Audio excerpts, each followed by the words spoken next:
یہ سن 2000 کی بات ہے، اور اس کو ویسے بھی پوری دنیا میں مانا جاتا ہے کہ میچ فکسنگ میں ایک بہت زبردست قسم کی انکوائری CBI انڈیا نے کی تھی، ٹھیک، یہ کہا جاتا ہے۔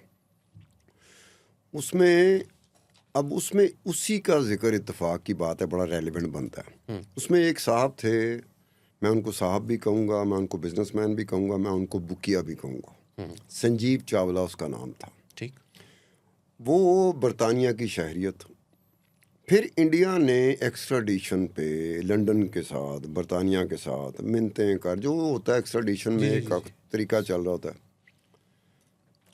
تو 22 سال لگے تھے اس کو ایکسٹراڈیشن میں واپس بلاتے۔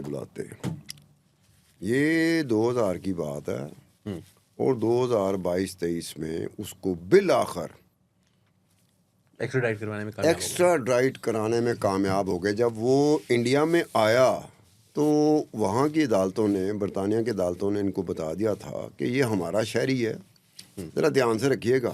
تہاڑ جیل میں اس کو رکھا گیا۔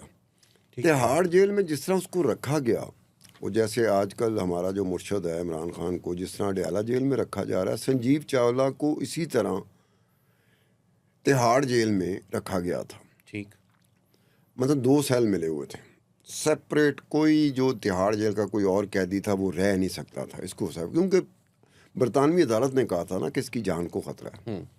سنجیو چاولہ نے 2 اسٹیٹمنٹ دیے تھے، ٹھیک، آن ریکارڈ اس کے اسٹیٹمنٹ ہے۔ اس نے کہا کہ دنیا میں کوئی ایک میچ بھی 100% فیئر نہیں ہوتا۔ یہ سنجیو چاولہ کہہ رہا ہے، میں نہیں کہہ رہا یہ۔ دوسری بات اس نے کہا کہ میں کچھ چیزیں بتاتے ہوئے مجھے خوف ہے کہ مجھے مار دیا جائے گا، اور مارا کیسے جائے گا؟ اس نے کہا تہاڑ جیل میں ہی کوئی قیدی مجھے مار دے گا۔ انہوں نے کہا جو طاقتور لوگ ہوتے ہیں نا، ان کے لیے آسان کام ہوتا ہے کسی کو پار کر دینا۔